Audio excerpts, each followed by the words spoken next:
Vou falar hoje de pneumonias. Dias saudáveis com Júlio Dias.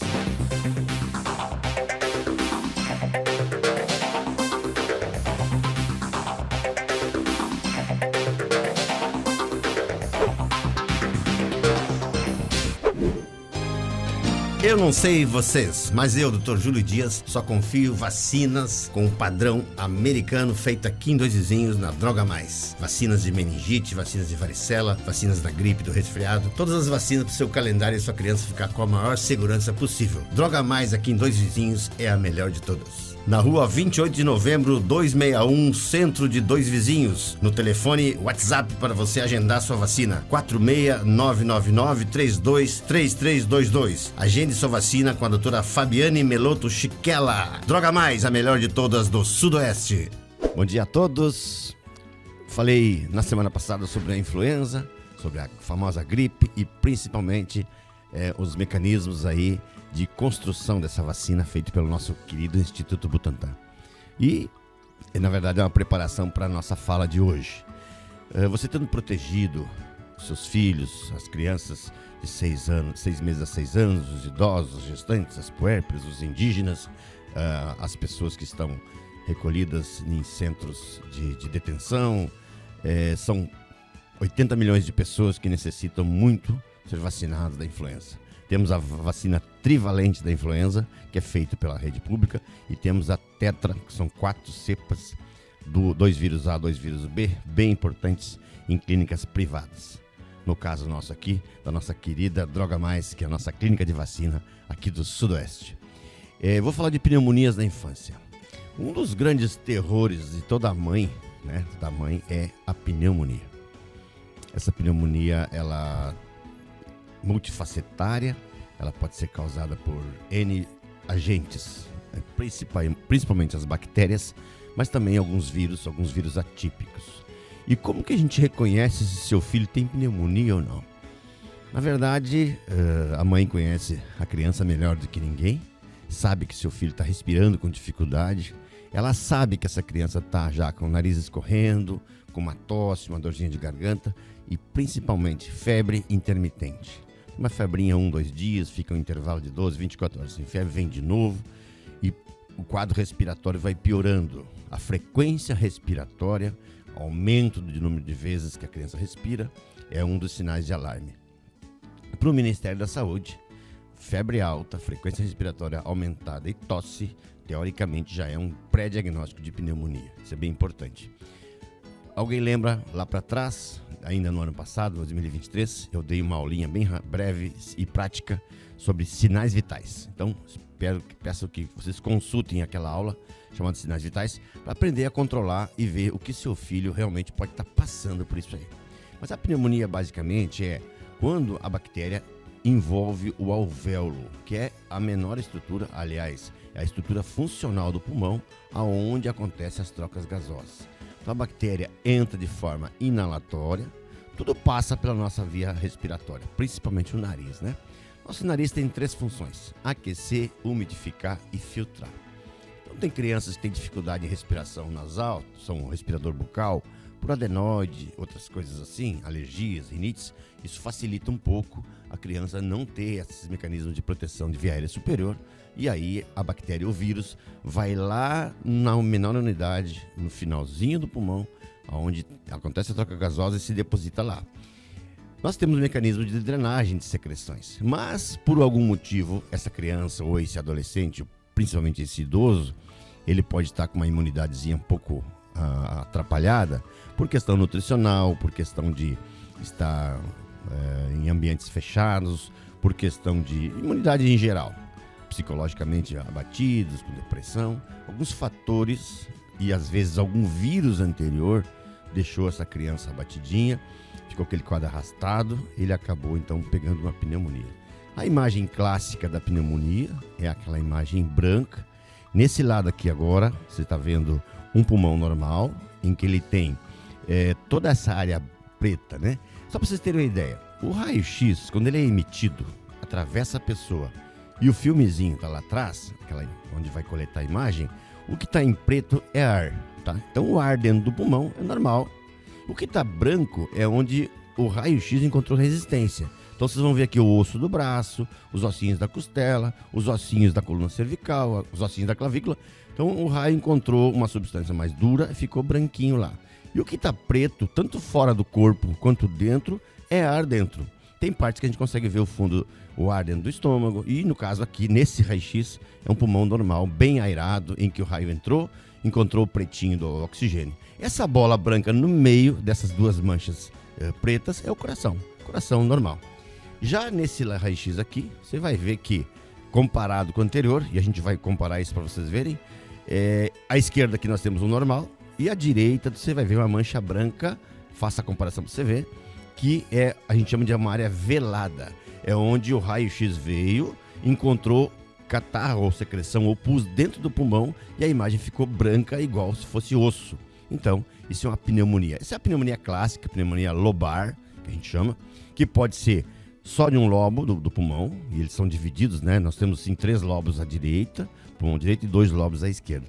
A gente pode ter a pneumonia lobar, como a gente pode ter uma broncopneumonia, que é mais na região central da saída da traqueia e pode ser bilateral.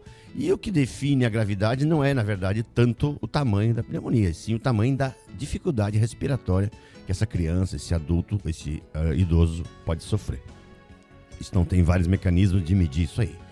E cada faixa etária, ou seja, criança, recém-nascida 0 a 28 dias é um período, o lactentezinho até 2 anos é outro, o pré-escolar é outro. Cada faixa etária tem suas bactérias mais comuns, sabidas pela medicina, né? Claro que são pneumonias adquiridas da comunidade, a grande maioria. Algumas poucas são adquiridas em hospitais, que são aquelas pacientes crônicos, acamados há muito tempo, que estão em UTI, que aí é um perfil de bactéria bem diferente, que não nos interessa aqui agora no momento. No momento interessa justamente ensinar para os pais, para você, como controlar, então, ou saber se seu filho tem pneumonia ou não. Lembrar que a pneumonia é um diagnóstico clínico e que o raio-x e os exames são subsidiários para fechar o diagnóstico, até para saber a extensão. E a pneumonia pode ter várias complicações. A principal e que mais temida delas é o derrame pleural, ou seja, a bactéria chegou a fazer um furinho entre o pulmão e o espaço, que a gente tem um espaço negativo, chamado espaço pleural, e aí extravasa pus ali para dentro e começa a produzir secreção. Isso vai produzindo líquido e vai diminuindo mais ainda a capacidade respiratória, às vezes chega a envolver todo um hemitórax, fazendo com que o pulmão fique colabado, ou seja, aquele pulmão não consegue fazer as trocas gasosas. E aí sim precisa drenar, uma cirurgia para tirar essa secreção, tirar esse pus. Outras complicações como pneumotórax, é bem importante, pode acontecer. Mas todos eles levam à morte por insuficiência respiratória. Só para lembrar, já de aulas anteriores que eu falei para vocês, nós respiramos aqui 21% de oxigênio no ambiente, em ar ambiente normal, para nosso aparelhinho lá, o oxímetro de dedo, a gente saturar, a gente chegar à oxigenação na extremidade do nosso corpo de 96 para cima, que é o ideal. Quando você tem uma pneumonia em que você perdeu parte das trocas gasosas porque está ocupado por um processo inflamatório com secreção, você diminui a capacidade de troca. E aí vai depender muito da reserva respiratória de cada pessoa. O atleta geralmente tem uma reserva boa, as pessoas mais gordinhas têm uma reserva menor, e isso ficou bem claro na pandemia do Covid, e as pessoas com uma certa limitaçãozinha ou deformidade torácica também pode ter uma capacidade menor. De qualquer modo, o que acontece? Com 21% de oxigenação e ar ambiente em ar livre, você não consegue chegar nos 96. Você começa a saturar 92, 91, 90, significa já um certo grau de insuficiência respiratória. E, logicamente, abaixo de 90, você tem necessidade, basicamente abaixo de 92, já é critério para internação da criança ou do adulto, e já tem necessidade de um catéterzinho de oxigênio subnasal para você melhorar essa oxigenação de 21% do ar ambiente, tu aumenta para 30, para 40, para 50. Quanto maior a necessidade, maior a gravidade dessa criança e desse adulto, e aí você tem que ter medidas, tanto antibiótico terapia mais precoce possível, todo um esquema de internação no hospital, alguns casos, poucos casos a gente consegue tratar de forma ambulatorial, mas, resumindo então, a pneumonia nada mais é do que a ocupação do espaço em que teria troca gasosa por um componente inflamatório, que pode ser viral, bacteriano, esses são os mais comuns, e tem tratamento adequado para isso. Quanto mais tarde, ou quanto mais maior essa pneumonia e o retardo no tratamento, você começa a vir aquelas complicações que a gente comentou. Acaba que a criança vai para UTI, muitas vezes tem que ficar entubada no respirador, na ventilação mecânica, para fazer troca gasosa a 100%, até que tu consiga, com antibióticos ou com drenagem torácica, se necessário, drenar essa secreção, fazer com que tu volte a ter o espaço de volta para acontecer as trocas gasosas, e aí sim você voltar ao ar ambiente com 21%, com uma boa oxigenação e voltar à sua vida normal. Ou seja, não deixe seu filho evoluir para a pneumonia. Lembra que, muito cuidado, eu vejo aqui no dia a dia até colegas médicos aí indicando, dão anti-inflamatórios, dão antitérmicos. Usa antitérmico fixo de 6 em 6 horas por 5 dias. Eu não gosto dessa conduta. Eu acho que 72 horas é um número mágico. 72 horas. Lembrando que eu falei em aulas anteriores. Pediatria é por horas. Começou a febre faz 3 dias, doutor. 3 dias quanto exatamente? Bom, hoje é quarta. Começou na segunda-feira às 17 horas. Não, então hoje na quarta vai dar 48. Ou seja, no final da tarde de hoje. Então é diferente do que hoje vai dar 72, 96 horas. Opa, começa a complicar. 72 horas é um número mágico que você pode tolerar uma febre nessa criança, desde que esteja com um excelente estado geral, comendo bem, eliminações fisiológicas como evacuaçãozinha, xixizinho normal e sem sinal de insuficiência respiratória. Agora, qualquer sinal de insuficiência respiratória, mesmo principalmente sem febre, a criança gemente, você tem que correr para o médico para avaliar essa criança. E aí, a critério dele, ele inclui os exames que serão necessários para essa investigação. Mas a pneumonia, ela tem que ser pensada sempre gemência, temperatura alta, insuficiência respiratória. Beleza, pessoal? Espero ter colaborado com todos. Lembrar que, até na aula semana passada que eu falei sobre a influenza, eu estava de jaqueta, porque estava 16 graus aqui no pleno verão, no nosso sudoeste do Paraná. Ou seja, essa oscilação de clima que tem acontecido em virtude do fenômeno El Niño e Laninha que vem pela frente, faz com que o planeta inteiro esteja um pouco diferente esse ano. E aí oscila entre frio e calor, e as pessoas se aproximam, se afastam, acabam facilitando a transmissão. E aí quase que não existe mais assim limite. Esse ano em especial, nós tivemos muita pneumonia grave. Até o nosso congresso de pediatria do Paraná agora vai ser em março, vai ser muito focado em cima disso. Por quê? Porque teve muita pneumonia grave. Eu tive aqui, na nossa cidade, pneumonias extensas em pleno verão.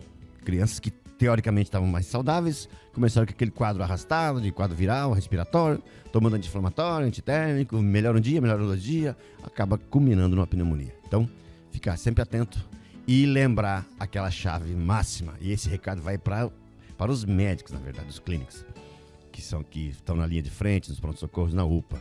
Ninguém entende mais daquela criança do que a mãe dela. Ok? Grande abraço a todos.